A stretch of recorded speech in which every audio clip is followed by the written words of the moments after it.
हो पन्ना की तमन्ना है कि हीरा मुझे मिल जाए। চারিদিকে জাস্ট লোক আমার নাম ধরে গীতশ্রী গীতশ্রী করে চেঁচাচ্ছে, তাদের হাতে আমার নামের পোস্টার রয়েছে। আর কি হতে পারে তখন মাইন্ডে? কিন্তু ট্রফি না পাওয়ার সেই কষ্টটা কি এখনো রয়ে গেছে? 12 বছর ধরে এমন কোনো অডিশন নেই যেটা আমি সারেগামাপাতে দিইনি। প্রথম অডিশন ছিল সারেগামাপায়ের এবারে 3rd অগস্ট। 2nd অগস্ট আমার বাড়িতে তুমুল ঝামেলা। হঠাৎ আমার চোখ পড়েছে সিরিয়াল নাম্বারটার দিকে, দেখলাম 841, মানে 8 4 12 আর 1 13, সেটাও 13। হোয়াটসঅ্যাপ গ্রুপ ক্রিয়েট করা হয়েছিল, দেখলাম একজন একজন একজন একজন করে গ্রুপ থেকে ওরা রিমুভ করে দিচ্ছে, লেফট করিয়ে দিচ্ছে। কবে সাকসেসফুল হবো সেটাও জানি না। আমারই তো 13 বছর লেগে গেল এই জায়গাটায় আসতে। আজকে এই যে তোমার সাথে আমি বসে কথা বলছি, এটা 13 বছর আগে আমি ভাবতে পেরেছি যে আমাকে তোমরা ডাকবে, আমার সাথে কথা বলবে। আমি এটা অলক্ষ্যের দিকে ছুটছিলাম। সারেগামাপা সেটে ক্যামেরা বন্ধ হওয়ার পরে ঠিক ব্যাকস্টেজে কি কি ঘটনা ঘটে? এখন আমি ওপেনলি ক্যামেরায় বলছি, এগুলো মানে সঙ্গীতা দি আবিরদা দেখলে মেরে ফেলবে। আমার বাবার একটা জব ছিল যেটা খুবই সামান্য একটা অর্থের। আমার বাবা রিসেন্টলি রিটায়ার করবেন।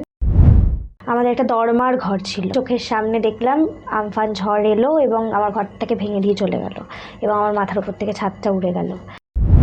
আজকে আমি খুব স্ট্রংলি কথাগুলো বলছি, আমার চোখে এক ফোঁটাও জল নেই। লোকে আমাকে দেখে ভাববে আমি ভীষণ একটা, আমার ভিতরে ভীষণ পাথর। আমি সেই সময়টা পেরিয়ে এসেছি বলেই হয়তো আমি এতটা এখন স্ট্রং। বাবা তো প্রচুর স্যাক্রিফাইস করেছে, একটা ভালো জামা কাপড় পরেনি আমার জন্য কখনো। আজ আমাদের সাথে কেআইপিএল স্টুডিওতে এমন একজন শিল্পী রয়েছেন যে শুধু তার গান দিয়েই নয়, তার অধ্যাবসায়, তার লড়াই দিয়ে প্রচুর মানুষের মন জয় করেছে। 2026-এ জি বাংলার সারেগামাপার first runner up Geetashree. Geetashree, welcome to K I P L studio. Thank you. আর প্রথমেই তোমাকে congratulations. Saregamapa first runners up Geetashree, আগের গীতশ্রী, এই দুজনের মধ্যে আজকের পরিবর্তনটা কোথায়? পরিবর্তন সেরকম ভিজিবল কিছু পরিবর্তন হয়নি। ঠিক আছে, একই মানুষ আছি, একই রকম আছি, তবে একটু বেশি যত্নবান হয়েছি নিজের প্রতি, নিজেকে একটু বেশি করে খেয়াল রাখার চেষ্টা করছি, আর গানের দিকে অনেক বেশি যত্নবান হয়েছি এই 11 মাসে। এই পরিবর্তনগুলো এসছে। বাকি মানসিক দিক থেকে কোনো রকম পরিবর্তন, ওই বাচ্চাদের মতো আছি, একটু কষ্ট পেলেই ভেবে করে কাঁদছি। হ্যাঁ, ওই রকমই আছি, আমার মনটা একই রকম আছে, শুধু যত্নবান হয়েছি একটু বেশি। ফিনালের দিন ফল ঘোষণার সময় 10 সেকেন্ডের মধ্যে তোমার মাথায় ঠিক কী ভাবনা এসেছিল? ব্ল্যাঙ্ক, কিছু ছিল না। জাস্ট মানে প্রথমত ফাইনাল স্টেজটায় গিয়ে যখন দাঁড়িয়েছি, আমি একটা ছোট বাচ্চার মতো, সেই আনন্দ একটা ছোট বাচ্চা পেলে যেমন করে সেরকম, মানে চারিদিকে জাস্ট লোক আমার নাম ধরে গীতশ্রী গীতশ্রী করে চেঁচাচ্ছে, তাদের হাতে আমার নামের পোস্টার রয়েছে, তারা ওটাকে তুলে ধরেছে। দেখছি সামনে বাবা মা ফ্রন্ট সিটে, সবাই আমার জন্য উত্তেজিত। আর কি হতে পারে তখন মাইন্ডে? মানে তখন হারি জিতি ডাজন্ট ম্যাটার। কিন্তু ট্রফি না পাওয়ার সেই কষ্টটা কি এখনো রয়ে গেছে? অ্যাকচুয়ালি আমি ট্রফি পেতে যাইনি সারেগামাপাতে, কোনো দিনও আমি সারেগামাপাতে। প্রথমত আমার জার্নিটা একটা 13 বছরের জার্নি, মানে এর আগে আমার 12 বছরের একটা স্ট্রাগল ছিল। মানে সবচেয়ে বড় স্বপ্ন হচ্ছে বাবা মায়ের পূরণ হয়েছে সারেগামাপাতে যাওয়াটা। আমার থেকে আমার বাবা মায়ের বেশি স্বপ্ন ছিল যে সারেগামাপায়ের মঞ্চে আমি গাইব। সেজন্য 12 বছর ধরে এমন কোনো অডিশন নেই যেটা আমি সারেগামাপাতে দিইনি। তো 12 বছরের একটা স্ট্রাগল। তো এবছর আমি ডিটারমাইন্ড ছিলাম যে এবছর যাই হয়ে যাক, বাবা মা আমাকে ঘরে মেরে ফেলে দিক, আমি যাব না এবছর কোনো, মানে শুধু সারেগামাপা বলে নয়, আমি কোনো রকম কোনো অডিশন দেব না এবছরটা। আমি নিজেকে আরও প্রিপেয়ার করব, কারণ এটাও মাথায় চলছিল, এটা আমার 13 টাইমস 13 নম্বর অডিশন। তো আনলাকি 13, ওইটা একটা মাথায় চলছিল, তো এবারে আর হবে না। তো এইরকম সব কিছু মিলে আমি ওদেরকে একদম বলে রেখেছিলাম যে আমি এবছর আমাকে একদম রিকোয়েস্ট করবে না। এবার আমার এখনও মনে আছে আমাদের অডিশন, প্রথম অডিশন ছিল সারেগামাপায়ের এবারে 3rd অগস্ট, মিত্র ইনস্টিটিউশন। 2nd অগস্ট আমার বাড়িতে তুমুল ঝামেলা। বাবা মা একটা টিম আর আমি একদিকে, যেখানে বাবা মা মারাত্মক আমাকে মানে সেই নাছোড়বান্দা অবস্থা, না তোকে যেতেই হবে, আর আমি যাবো না, এরকম একটা বিষয়। তারপরে এরকমও একটা মোমেন্ট চলে এসেছে যেখানে আমি বলছি যে দেখবে আমি গিয়ে বাজে গিয়ে দিয়ে চলে আসবো, হ্যাঁ, যাতে আমি না পাই, ফার্স্ট রাউন্ডেই যাতে আউট হয়ে যাবো এরকম। এবার বাবা বলছে ঠিক আছে তুই যা না। বাবা মনে মনে আমাকে এটা পরে বলেছে যে খারাপ গাইবি, একটা মানুষ যখন গান গায়, যে গান গাইতে পারে সে কতটা খারাপ গাইতে পারে। ঠিক আছে, তো গেলাম, আমি ফর্ম নিলাম, সেখানে আমার ফিল আপ করার সময় হঠাৎ আমার চোখ পড়েছে সিরিয়াল নাম্বারটার দিকে। ঠিক আছে, আমি দেখি তো, দেখলাম 841, মানে 8 4 12 আর 1 13, সেটাও 13। হ্যাঁ, এবারে আমি বললাম মানে সবটাই মানে 13 13 13 13 করে হচ্ছে। এবারে আমি বললাম দেখো, আমি ফর্মটার ছবি তুলে হোয়াটসঅ্যাপে পাঠালাম বাবা মাকে, যে দেখো অবস্থা দেখো, আমি কি বেরিয়ে আসবো? বলছে না না দে না অডিশনটা। তারপরে দিলাম, একটা একটা একটা একটা করে রাউন্ড ক্রস হলো। তারপরে আমার কাছে কল এলো,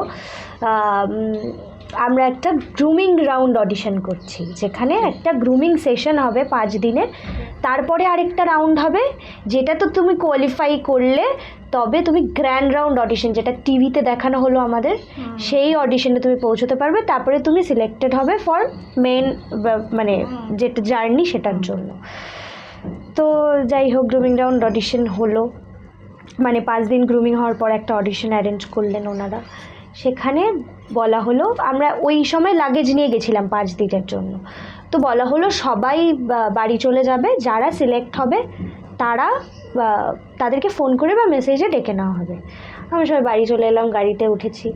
এবার দেখলাম আমাদের গ্রুমিং রাউন্ড অডিশনের জন্য একটা হোয়াটসঅ্যাপ গ্রুপ ক্রিয়েট করা হয়েছিল। ঠিক আছে, যেখানে সমস্ত ইনফরমেশন দেওয়া হতো, কে কী গান পাচ্ছে, বা কবে অডিশন, বা কে কোন গ্রুমারের কাছে যাবে, এই সমস্ত ইনফরমেশনগুলো ওখানে আসতো, ওখানে কমিউনিকেট করা হতো। দেখলাম একজন একজন একজন একজন করে গ্রুপ থেকে ওরা রিমুভ করে দিচ্ছে, লেফট করিয়ে দিচ্ছে। আর ভাবলাম এই শুরু হয়ে গেছে, আবার আমাকে বাদ করে দেবে।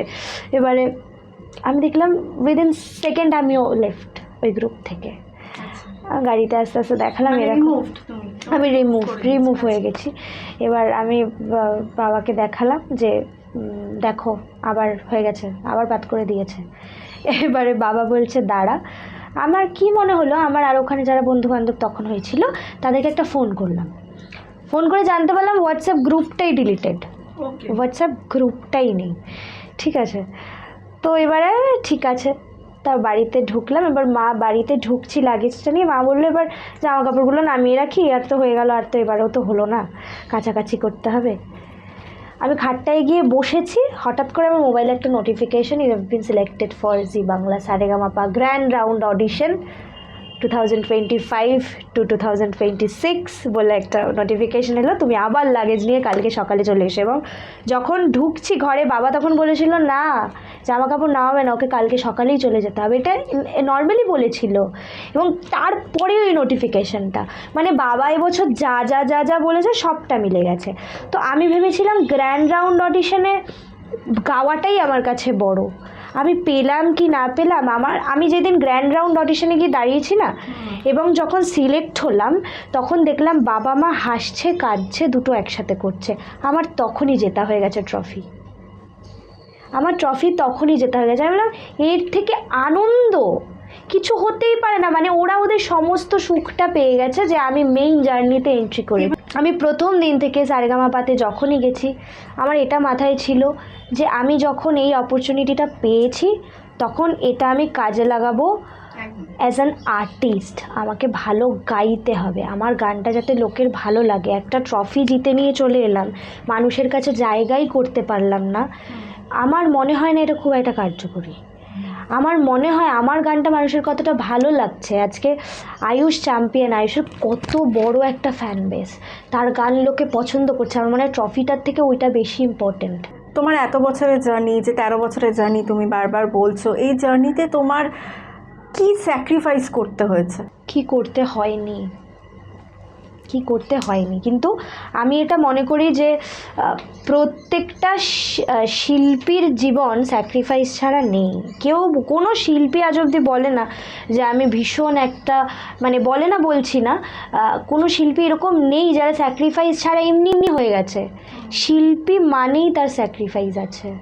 তার সবচেয়ে বড় স্যাক্রিফাইস সে সমস্ত কাজকর্ম ছেড়ে, যেখানে আমার মনে হয় যে একটা সিকিউর জব হলে এই বয়সে ভালো হয়, যেখানে একটা মানে একটা একটা সুন্দর একটা অ্যামাউন্ট আমার প্রতি মাসে ঘরে আসছে, এরকম কেনা চায় এখন।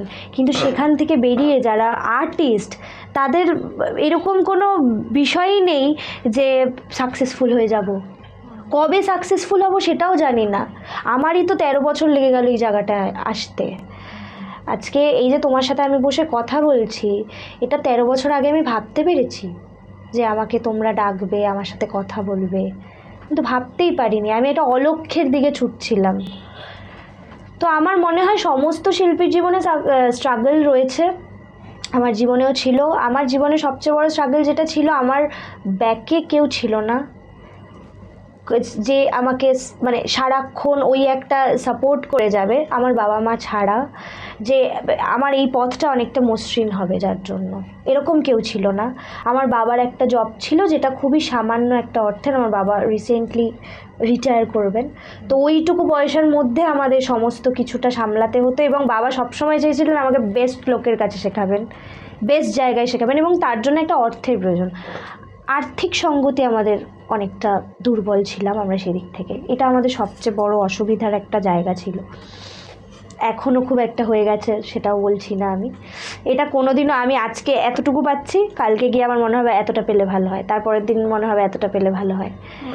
তো এইটা তো আমাদের ফুরোবে না কোনোদিনও, কিন্তু সেটা, এবং 2020-তে আমার সবচেয়ে বড় একটা বিপর্যয় ঘটে, সেটা হচ্ছে আমার ঘরটা ভেঙে যায়। আচ্ছা, আমফান ঝড়ে আচ্ছা, আমাদের একটা দরমার ঘর ছিল, ঠিক আছে, সেখান থেকে উঠে আসা আমি মেয়ে, এবং 20 বছর সেই ঘরে কাটিয়েছি। সেই ঘরে কাটানোর পরে চোখের সামনে দেখলাম আমফান ঝড় এলো এবং আমার ঘরটাকে ভেঙে দিয়ে চলে গেল, এবং আমার মাথার উপর থেকে ছাদটা উড়ে গেল।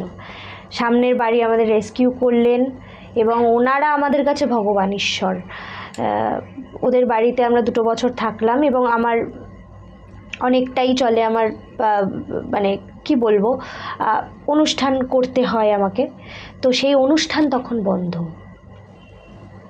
সেখান থেকে আমি হেল্প করতে পারছি না আমার ফ্যামিলিকে, বাবার মাইনে আসছে সেটাও হাফ।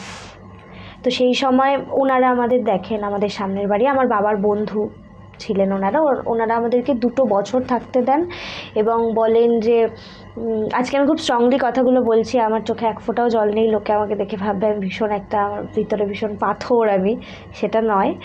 সেই সময়টা পেরিয়ে এসেছি বলেই হয়তো আমি এতটা এখন স্ট্রং। তো ওনারা বলেন যে ওর গানটা যেন কোনোভাবে বন্ধ না হয়, তোরা যবে ঘর করতে পারবি তবেই যাবি, এবং আমাদের কোনো অসুবিধে নেই। বিনা পয়সায় আমরা ওদের বাড়ি 2 বছর ছিলাম, ফ্যামিলির মতো, পরিবারের মতো আগলে রেখেছিলেন ওনারা আমাদের। তো ওইটা একটা ভীষণ স্ট্রাগেলের জায়গা বলবো। এবং বাবা তো প্রচুর স্যাক্রিফাইস করেছে, একটা ভালো জামা কাপড় পরেনি আমার জন্য কখনো, যে মেয়ে ওই জামাটা চেয়েছে আমাকে ওটা কিনে দিতে হবে, তাই আমি আমার জামাটা কিনবো না। মা প্রতিটা মুহূর্তে স্যাক্রিফাইস করে যাচ্ছে। এগুলো তো রয়েছে লাইফে। তারপরে আমাদের একটা বাড়ি আমরা 3 জনে মিলে তৈরি করেছি, যেটাতে আমরা এখন থাকছি।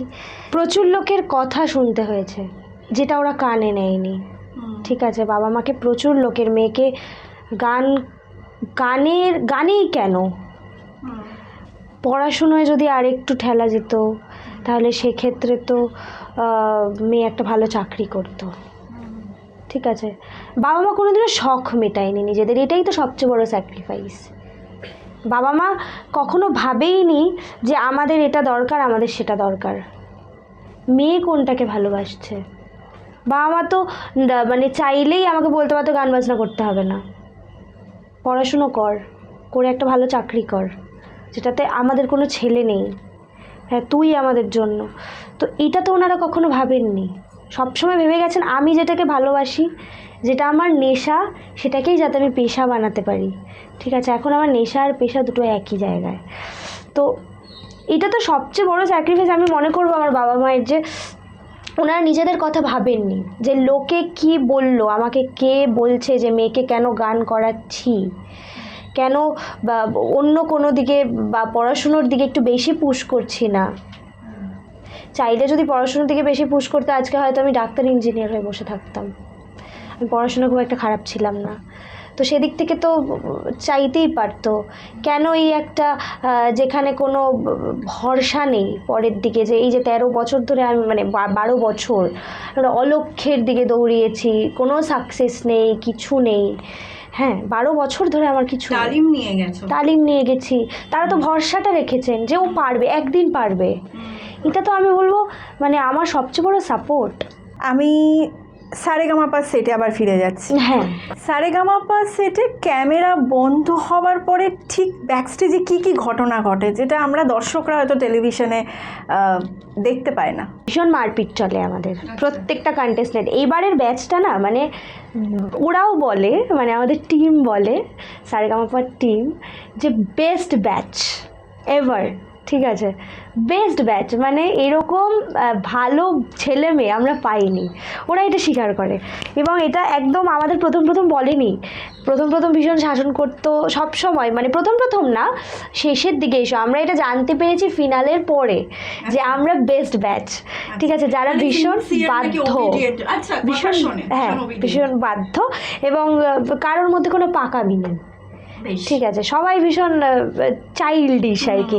এবারে আমাদের সারেগামাপার মানে সেটের বাইরে যেটা চলতো সেটা হচ্ছে ভীষণ মারামারি চলতো, এবং কারোর মধ্যে না ওই রকম ছিল না যে থাক আমি ওর সাথে কথা বলবো না, থাক ও একটু বেশি ভালো পার্টিসিপেন্ট, আমার থেকে ওকে বেশি করব, এই বিষয়টাই আমাদের মধ্যে ছিল না।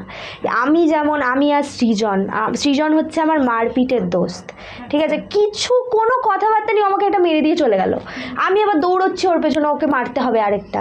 তারপরে আমার ভীষণ কাছের একটা মানুষ হচ্ছে সায়ন্তনিধি। ঠিক আছে, সায়ন্তনিধির সাথে আমার ভীষণ ভালো বন্ড, তো একসাথে থাকা, এবং আমাদের ছেলেদের একটা অ্যাপার্টমেন্ট ছিল থাকার জন্য, আর মেয়েদের একটা অ্যাপার্টমেন্ট ছিল আলাদা, আমরা মেয়েরা যেখানে থাকতাম।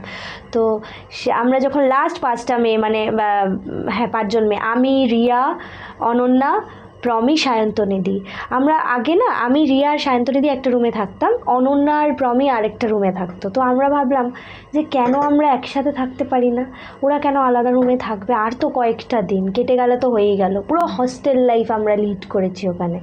তো ওদেরকে করা হলো কি, মানে আমরা এমন মাথা মোটা, ঠিক আছে, আমরা যে ঘরটায় অনন্যার প্রমি থাকতো সেই ঘরটা, আমরা যে রুমটায় থাকতাম সেটার থেকে অনেকটা বড়, তো আমরা চাইলে ওদের রুমে শিফট হয়ে যেতে পারতাম না। আমরা কি করেছি, ওদের রুম থেকে বেড এনে, 2খানা বেড এনে আমাদের রুমে সেট করে একটা লম্বা বিছানা বানিয়ে আমরা 5 জন একসাথে থেকেছি। হ্যাঁ, সায়ন্তনিধি আর আমি যেমন একই ব্ল্যাঙ্কেটে ঘুমোতাম। আবার সায়ন্তনিধি আমাকে ভীষণ শাসন করছে কোনো সময়, ধরো আমি একটু তেলের খাবার বেশি খাচ্ছি, না খাবি না তুই, এটা এখন শরীর খারাপ করবে, মানে এইরকম কেয়ারিং বিষয়গুলো। আরেকটা মজার বিষয় ছিল, আমরা একটা পরিবার বানিয়েছিলাম ওখানে, যেটা টিভিতেও দেখানো হয়েছে, মুখার্জি পরিবার, যেখানে ওইটা আমরা অ্যাকচুয়ালি এসে ঘরে খেলতাম, মানে আমরা এইরকমই বাচ্চা আর কি। হ্যাঁ, মানে আমরা ওইটা ঘরে এসে খেলতাম, সায়ন্তনিধি বড় বউ, আমি মেজো বউ, অনন্যা বাড়ির আরেক বউ, প্রমি ননদ, এই সমস্ত খেলাধুলো চলতো।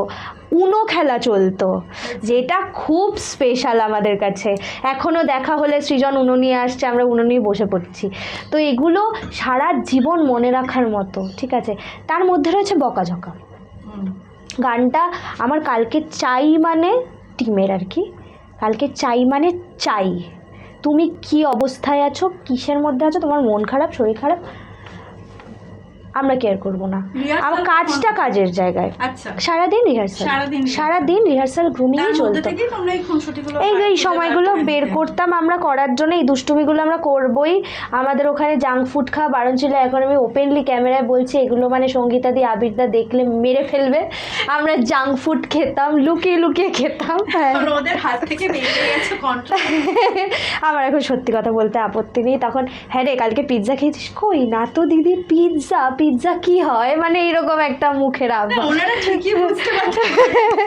আমার অ্যাকচুয়ালি ওখানে একটা লম্বা 2 মাসের একটা ডায়েট চলেছিল। আচ্ছা আচ্ছা। হ্যাঁ, কারণ আমি একটু ওখানে মানে হ্যাঁ টিম থেকে বলেছিল, কারণ আমি একটু হেলদি ছিলাম, যেখানে আমার খাওয়া দাওয়াটা একটু কন্ট্রোল করে দিয়েছিলেন ওনারা। তো এখন আমি ঠিক আছি।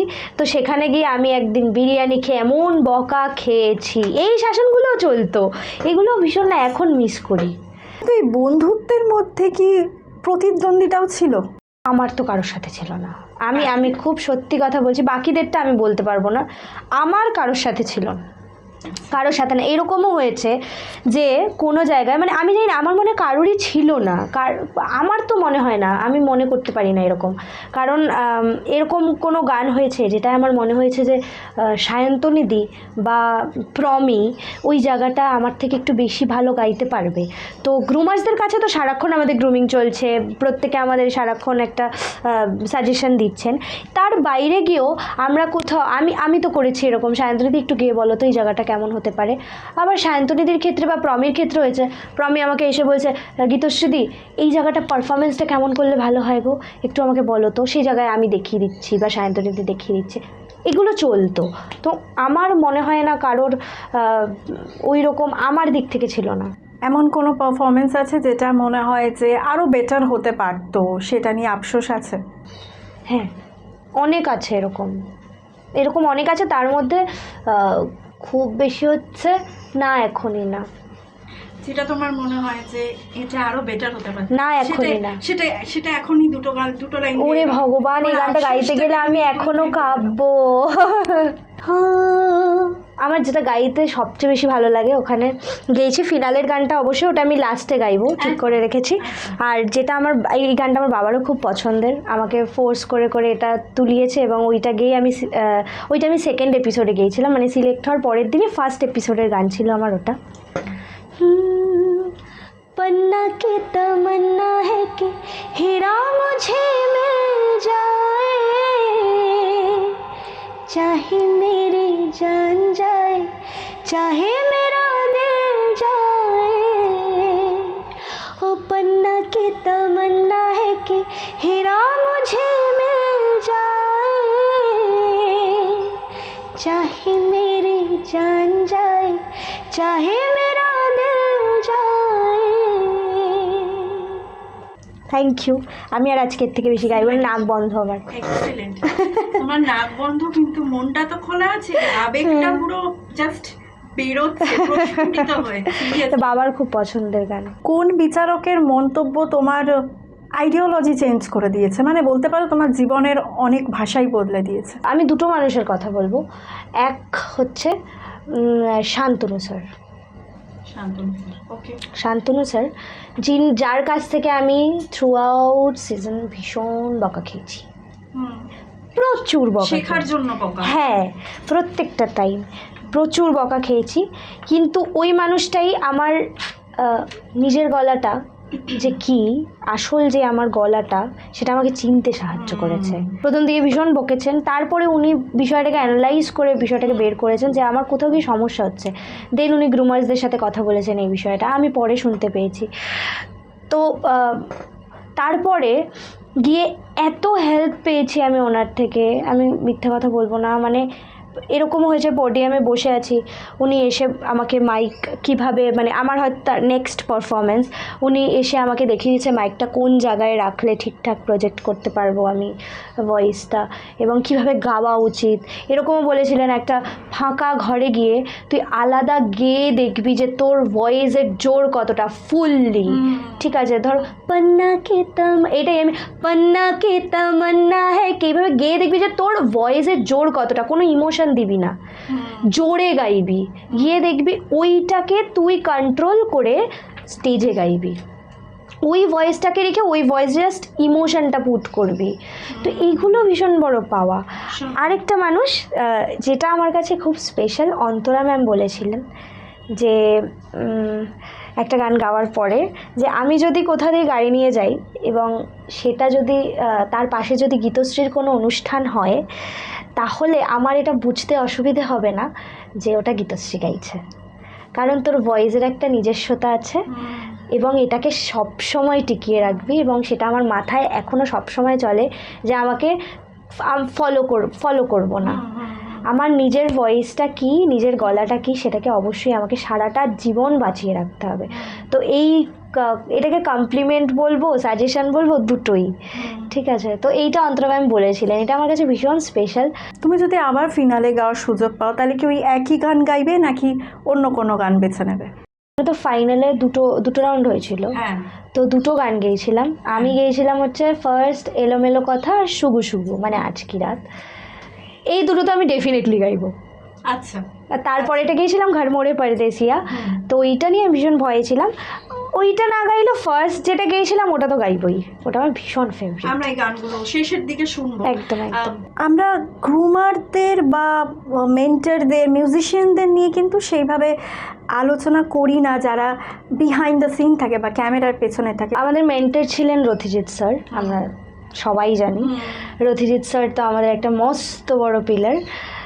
তার সাথে যারা যারা থাকতেন তারা হচ্ছেন Kalyan sir, Jhumur ma'am and Soumen sir.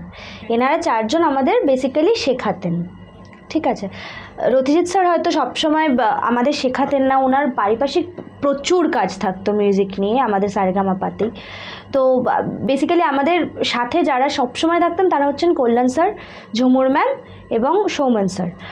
আর তার পাশাপাশি হচ্ছে বাবু আঙ্কেল যেমন রিহার্সালে থাকতেন। ঠিক আছে, তো অ্যাকচুয়ালি কল্যাণ স্যার, ঝুমুর ম্যাম, সৌমেন স্যারের ক্ষেত্রে আমার বিষয়টা বলি, আমি এক একজনের কাছে যেতাম এক একটা সমস্যা নিয়ে। তিনজন ডাক্তার, তিনজনের কাছে তিন রকম সমস্যা নিয়ে আমি যেতাম। এবারে সৌমেন স্যার ছিল হচ্ছে ভীষণ স্ট্রিক্ট, সব গ্রুমারদের মধ্যে হচ্ছে সৌমেন স্যার সবচেয়ে বেশি স্ট্রিক্ট। মানে যেটা হচ্ছে না বা হবে না সেটা সৌমেন স্যার করিয়ে ছাড়বেন, এবং কীভাবে করিয়ে নিতে হবে সেটা উনি খুব ভালো করে জানেন। ঠিক আছে, তো সৌমেন স্যারের সাথে তুমি যদি কখনো কথা বলো তাহলে বুঝতে পারবে সৌমেন স্যার এরকম একটা মানুষ। তো আমার এখনও মনে আছে আর কি, প্রচুর গানই এরকম হয়েছে আমি পারবো না, আমি গাইতে পারবো না, গিয়ে কান্নাকাটি এই সেই। আমাদের পছন্দের মতো তো গান আসে না, ওনারা গান যেটা দেন আমরা সেটাই ওখানে গাই। তো এরকম তার মধ্যে আমার সবচেয়ে বেশি মনে আছে মান্নাদের এপিসোডে আমি যে গানটা গেয়েছিলাম সেটা হচ্ছে সাঁওয়ারিয়া, পড়োসান মুভি থেকে। সাঁওয়ারিয়া একটা মেয়ের পক্ষে ভেবে প্রেজেন্ট করা, সবাই পেয়েছিল ক্লাসিক্যাল বা মান্নাদের যে সমস্ত মেলোডিজগুলো রয়েছে সেগুলো, আর আমি পেয়েছিলাম হচ্ছে কমেডি ক্লাসিক্যাল, যেখানে আমাকে কমেডিটাও দেখাতে হবে ফুল ফর্মে এবং ক্লাসিক্যালটাও সেখানে পুট করতে হবে। মানে সাঁওয়ারিয়া অনেকেই শুনেছি আমরা, ভীষণ শক্ত একটা গান। এবার আমার কাছে যখন মেসেজটা এলো, আমাদের মেসেজ করে গান পাঠানো হতো, যখন এলো আমি একটা জায়গায় ভেবে মাথায় হাত দিয়ে বসে আছি। এবার সমস্ত আরও যারা আমাকে দেখেছে ভাবছে কী হয়ে গেছে এমন মাথায় হাত দিয়ে ভেবে বসে আছে, হলো আমাকে সাঁওয়ারিয়া দিয়েছে। এবার আমি ছুটতে সৌমেনদার ঘরে গেছি। সৌমেনদার ঘরে গিয়ে আমি কান্নাকাটি, আমাকে ছেড়ে দাও, আমি পারবো না, আমাকে এক্ষুনি বাদ করে দাও, এটা আমার পক্ষে পসিবল নয়। সৌমেনদা আমার সমস্ত ট্যান্ট্রামসগুলো দেখলো, দেখার পরে চোখটা ভীষণ শান্ত তো সৌমেনদার, আমার দিকে তাকিয়ে বললো তুই পারবি। আমার তখন না কোথাও গিয়ে গেল, এতটা কনফিডেন্স কী করে পাচ্ছে? বললো তুই চেষ্টা কর, চেষ্টাটা তো কর, তুই গানটা পেয়ে এরকম কেন করছিস? তুই আগে চেষ্টা কর, একটা দিন দুটো দিন সময় নে, নিজেকে সময় দে, এক্ষুনি গাইতে হবে না। এবার আমাদের হাতে সময় ভীষণ কম থাকতো, মানে 20টা গান আমাদের 9 দিনের মধ্যে হয়তো তৈরি করতে হচ্ছে, সব নতুন, উইথ পারফেকশন। এবং একটা গানের পিছনে আমি সারাদিন দিতে পারবো না, কারণ বাকি গানগুলো তুলতে হবে, সেটা পরের দিন রিহার্সালে যাবে। ঠিক আছে, সেক্ষেত্রে সাঁওয়ারিয়ার জন্য ওইটুকু দিন ইজ নট এনাফ, তাই না? এবারে আমি যে 2 দিন কী হবে, তারপরে যাই হোক আমি স্টেজে গাইলাম, performer of the day, performer of the week. তো ওরা সবচেয়ে বেশি খুশি হয়েছিল। সৌমেনদার এই বিষয়টা ছিল যে সারা রাত জাগো। হ্যাঁ, ওখানে গিয়ে আমরা এটা শিখেছি, বিশেষ করে সৌমেনদার থেকে, যে একটা গানের জন্যে কতটা সময় দেওয়া উচিত। হয়তো সেই সময়টা আমরা ওখানে পাচ্ছিলাম না, কিন্তু বাড়িতে এসে এখন যে সমস্ত গানগুলো তুলছি সেগুলোর জন্য অবশ্যই প্রচুর সময় দিচ্ছি। এইটা সৌমেনদার থেকে, যে হবে না বলে ডিকশনারিতে কিছু নেই, সৌমেনদার হবেই, ওটা যখন তোমাকে দেওয়া হয়েছে, আমরা যখন আলোচনা করে তোমাকে ওটা দিয়েছি, এবং একটা গান তো একজন বলে দিল এইভাবে আসে না, পুরো টিম ডিসাইড করে যে এই গানটা ওই পারবে গাইতে, ওই বেস্ট গাইবে, ও ছাড়া ওখানে এই গানটা কেউ গাইতে পারবে না, গাইবে বেস্ট গাইতে পারবে না। তো বলছে আমাদের মাথাটা কিন্তু তোরা যেখানে ভাবনাটা শেষ করছিস সেখান থেকে শুরু হচ্ছে। তো তোকে যখন দেওয়া হয়েছে কোনো একটা কারণেই দেওয়া হয়েছে, তুই পারবি বলেই দেওয়া হয়েছে। তো সত্যিই তো গাইয়ে তো নিল, এবং আমি তো পারলাম সেটা, আমি তো নিজেকে নতুনভাবে এক্সপ্লোর করলাম যে হ্যাঁ এটা আমি গাইতে পারি। আচ্ছা, ঝুমুর ম্যামের কাছে হচ্ছে আমার গলাটা একটা টাইমে ভীষণ একটা খারাপ জায়গায় ছিল, কম্পিটিশান তখন একদম মাঝ রাস্তায় কি তার থেকে এগিয়েছে, যেখান থেকে বাদ হয়ে যাওয়া মানে ভীষণ আক্ষেপের জায়গা আর কি। সেই সময় ঝুমুর ম্যাম আমাকে যেভাবে, আমি ঝুমুর ম্যামকে জড়িয়ে ধরে গিয়ে কাঁদছি, মানে উনি বেসিক্যালি আমাদের মা, ঠিক আছে। যত দুঃখ কষ্ট সব ঝুমুর ম্যামের কাছে জমা থাকতো আমাদের, যত কষ্ট ম্যাম জানো তো ও আমাকে এটা বলেছে, সেটা ম্যামের কাছে গিয়ে নালিশ। হ্যাঁ মানে ম্যাম আবার আচ্ছা বাবা ওরকম করে না, একটু গানটা শোনা, ম্যামের কাছে গিয়ে বসলে আজকে একটু গানটা শোনাবি বাবা, মানে ম্যাম ঠিক এরকম ছিলেন ঝুমুর ম্যাম। ঝুমুর ম্যাম একদম ভীষণ। আর কল্যাণ স্যার হচ্ছে আমাদের যখন খুব ডাউন লাগছে, হ্যাঁ মানে আর ভালো লাগছে না, মনে হচ্ছে এবার কেঁদে ফেলবো, তখন কল্যাণ স্যারের কাছে গিয়ে বসা, চারটে কথা বলবে, তুমি হাসতে হাসতে মরে যাবে, ঠিক আছে। গানটা এমনি হয়ে যাবে, তারপরে হয়ে যাবে। কল্যাণ স্যার ছিলেন এরকম একটা মানুষ। এই যে তুমি একটু আগে বলে 3জন ডক্টর মানে ডায়াগনোসিস করে কার কি সমস্যা সেইভাবে ওষুধটা দিয়ে দেয় প্রেসক্রাইব করে। আর বাবু আঙ্কেল ছিলেন তেমনি, বাবু আঙ্কেলকে আমি ভীষণই ভয় পেতাম, ভীষণই। আমি অত লম্বা চড়া একটা মানুষ, একটা যদি আমাকে ধমক দেয় আমি তো পুরো শেষ।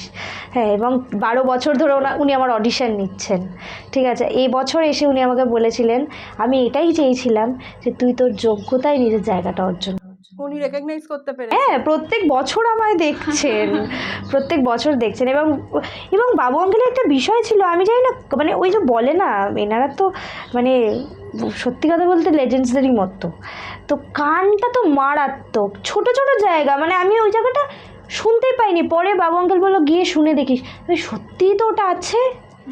পরে শুনে দেখলাম, মানে রিহার্সাল থেকে বেরিয়ে শুনে দেখলাম যে হ্যাঁ ঠিকই বলেছে।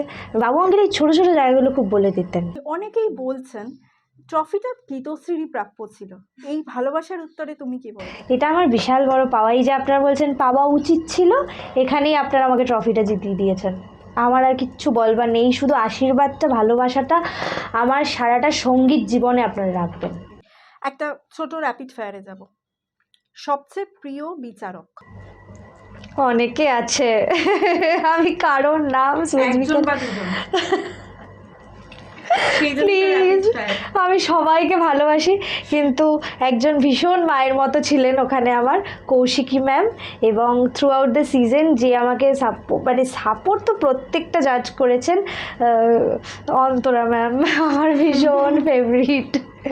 সবচেয়ে মজার প্রতিযোগী? সায়ন্তনী দি। আর সবচেয়ে কঠিন প্রতিযোগী? নিজে। একদিনের জন্য তুমি যদি কারুর ভোকাল পাও, মানে কারুর কণ্ঠ পাও, তাহলে কার গলা তুমি পেতে চাও বা গাইতে? কোনোদিনও পাবো না লতা। যদিও তোমাদের সিজন সদ্যই শেষ হয়েছে, আপকামিং কিছু প্রজেক্টস বা কোনো কনসার্ট? হ্যাঁ, আমার আপকামিং কিছু কনসার্টস রয়েছে, সেগুলো নিয়ে আমার একটা বড় স্বপ্ন পূরণ হয়েছে এখান থেকে বেরিয়ে, যেটা আমি নিজের ব্যান্ড করেছি নিজের জন্য, গীতশ্রী অ্যান্ড হাই ফাইভ। তো সেই কনসার্ট আমরা খুব তাড়াতাড়ি নিয়ে আসছি, গীতশ্রী অ্যান্ড হাই ফাইভের কনসার্ট 29 তারিখ সামনের একটা কনসার্ট হওয়ার কথা। তো দেখা যাক সেটা কি হয়, ফিঙ্গার ক্রসড। আমাদের ফার্স্ট কনসার্ট হবে সেটা গীতশ্রী অ্যান্ড হাই ফাইভের। তো এটা আমার খুব বড় স্বপ্ন একটা পূরণ হতে চলেছে। এটা কোথায় হচ্ছে? এটা বর্ধমানে হচ্ছে। তো এটা আমার খুব বড় একটা স্বপ্ন পূরণ হতে চলেছে, নিজের ব্যান্ড নিয়ে আমি প্রথম কাজ করব, তো সেটারও কাজ চলছে। অবশ্যই দর্শকরা অবশ্যই তারা যারা ওইদিকে কাছাকাছি থাকেন বা যারা দেখার ইচ্ছা রাখেন লাইভ তোমাকে নিশ্চয়ই যাবে। অনেক ধন্যবাদ গীতশ্রী, তোমার স্ট্রাগল, তোমার জার্নি, তোমার এত মিষ্টি মিষ্টি গল্প আমাদেরকে শোনানোর জন্য, আমাদের দর্শকদের শোনানোর জন্য। আমরা সব সময় তোমাকে তোমার আগামী দিনের জার্নিতে আমরা শুভ কামনা রইল, আরো অনেক বড় হও, অনেক সাকসেসফুল হও। এপিসোড আমরা প্রায় শেষের দিকে, অবশ্যই অ্যাজ কমিটেড গীতশ্রীর একটা সুন্দর গান দিয়ে আমরা এপিসোডটা। এলোমেলো কথা কেন বলি জানি না তো, আঁকা বাঁকা পথে কেন চলে জানি না। তা তা তারা তা রা তা রা তা রা রা রু রা রু রা। তারা তা রা তা রা তা রা রা রু রা রু রা। হে এলোমেলো কথা কেন বলি জানি না, জানি না তো। আঁকা বাঁকা পথে কেন চলে যা